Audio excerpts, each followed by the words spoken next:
가만히 보면 이 라이스 지역에 살고 있었던 이방 족속들은 가나안에 거하고 있었던 블레셋이나 아모리 족속 같은 이러한 악한 이방 족속들과 다른 이방 족속이었다는 것을 알 수 있습니다. 이들도 이러한 가나안에 거주하고 있었던 이 악한 이방 족속들로부터 괴롭힘을 당한 이스라엘 백성들처럼 억압을 당하고 살고 있었던 피해자들이었던 겁니다.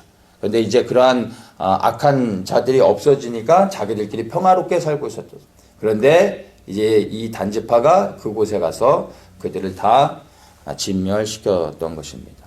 과연 이들이 이렇게 한 것이 하나님 보시기에 합당한 것인지, 하나님이 허락하신 것인지 우리가 곰곰이 생각해 봐야 된다는 것입니다. 최소한 이들이 이 땅을 점령하기 전에 하나님께 여쭤봤어야 되는 거죠. 하나님, 우리가 이 땅을 치려고 하는데 우리가 이 땅의 백성들을 진멸하는 것이 가하겠습니까? 라고 하나님께 여쭤보고 허락을 받고 들어갔어야 되는 겁니다. 근데 그들은 그렇게 하지 않았습니다. 어떻게 선택합니까? 눈에 보기에 좋은 것을 취하고 그냥 자기들이 원하는 대로 그 땅을 취했던 것입니다. 왜 그들이 그렇게 했을까요? 이유는 너무나 간단합니다. 하나님이 분배해 주신 땅에 살고 있는 블레셋 족속과 싸우는 것보다 저 라이스에 살고 있는 이방 족속과 싸워서 그 땅을 차지하는 게 더 쉬웠던 것입니다. 그래서 쉬운 길을 선택한 것입니다. 단지파가 싸워서 쫓아내야 될 족속은 라이스 족속이 아니라 블레셋 족속이었습니다. 그들에게 주신 땅은 저 북쪽의 라이스가 아니라 중부의 단지파에게 허락해준 에스라오부터 저 요바까지의 지역이었습니다. 그런데 하나님이 주신 지역을 벗어나 자기들이 원하는 땅을 취하여 떠났던 것이 단지파였고 그것이 단지파가 지은 죄였던 것입니다. 그래서 그들이 그렇게 했던 행위는 사실은 하나님이 기뻐하시는 것이 아니오 하나님이 허락하신 것도 아니라는 것을 우리가 분명히 알 수 있습니다. 우리는 어떤 일을 행할 때 하나님의 뜻을 구하기보다는 그저 눈에 보기 좋은 것, 즉 형통한 것을 찾아 그냥 취하는 경우들이 많습니다. 그리고 우리 눈앞에 형통한 길이 열리면 이것은 하나님의 뜻이라고 하나님이 주신 축복이라고 생각하며 기도하지 않고 그저 보여지는 것을 취하는 경우들이 많습니다. 왜냐하면 형통은 곧 하나님의 축복이라고 믿기 때문입니다. 그런데 그렇지 않습니다. 형통한 길이 보인다 할지라도 때로는 우리는 여쭤봐야 됩니다. 하나님, 이것이 하나님이 나에게 허락하신 것입니까? 라고 여쭤봐야 됩니다. 모든 형통이 하나님이 주신 게 아닙니다. 형통한 길이 복이 되지 않을 수도 있는 겁니다. 하나님으로부터 오지 않은 형통을 취하는 것은 복이 아니라 저주가 되어질 수도 있는 겁니다. 그 형통한 길이 내게 열렸다 할지라도 우리는 하나님께 여쭤봐야 됩니다. 이것이 나의 것입니까? 내가 이 길을 가는 것이 맞는 것입니까? 하나님이 허락지 않으시면 형통한 길이라 할지라도 가지 말아야 되는 겁니다.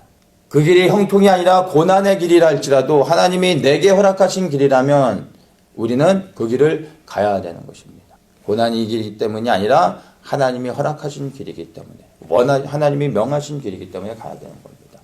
중요한 것은 형통한 길이냐 아니면 고난의 길이냐 이런 것이 아니라 하나님이 내게 허락하신 것이냐 내게 명하고 계신 것이냐 이것이 우리가 질문해야 될 것입니다. 그리고 이것이 그리스도인들의 삶이 되어져야 합니다. 근데 단지파는 그렇게 하지 않았습니다. 눈에 보기 좋은 형통한 길을 취하고 그냥 그것들을 따라갔던 것입니다. 단지파는 자기가 부르신 하나님의 그 자리에서 벗어나게 되었습니다. 그리고 결국에는 죄를 짓게 된 것을 봅니다. 우리는 하나님이 부르신 자리가 어디인지를 분명히 알아야 됩니다. 모든 그리스도인에게는 하나님이 불러주신 자리가 있습니다. 지켜야 될 자리가 있는 겁니다. 그 자리를 떠나는 것이 곧 죄의 시작이 되는 겁니다. 하나님이 불러주신 그 자리를 지키지 못하고 떠나게 되면은 어디를 가든지 결국 선택하는 모든 것이 죄가 되는 겁니다. 처음부터 떠나왔기 때문에 그 떠난 자리에서 선택하는 모든 것이 죄가 되어질 수밖에 없게 됩니다. 목숨을 걸고 부르신 자리를 지키다가 죽는 것이 차라리 눈에 보기 좋은 것을 쫓아 형통한 길을 따라가다가 잠시 잠깐 편안함을 즐기며 사는 것보다 차라리 나은 것입니다. 왜냐하면 그 끝은 너무나 분명하기 때문입니다. 창세기 12장에서 12지파를 세워주는 이제 일이 있습니다. 근데 그때 단지파도 12지파의 한 지파로서의 역할을 감당하게 됩니다. 그런데 성경이 맞춰주는 계시록에 보면 12지파를 세우고 그 지파들에게 인을 쳐주는 장면이 있는데 안타깝게 그 계시록에서 12지파에게 인을 쳐줄 때 단지파는 제외되게 됩니다. 하나님의 축복에서 빠져버리게 됩니다. 왜일까요? 자기의 소견에 옳은 대로 행했던 단지파의 죄의 열매가 바로 하나님의 인치는 지파의 축복에서 빠져버리게 되는 겁니다. 잠시 잠깐 형통한 길을 찾아 그곳에서 살아가는 것이 복이인 것처럼 생각했지만 결국에 그것은 사망의 길이 되는 것입니다. 부르신 자리를 지키는 것이 사실은 생명 얻는 길인 것을 우리가 분명히 기억해야 됩니다.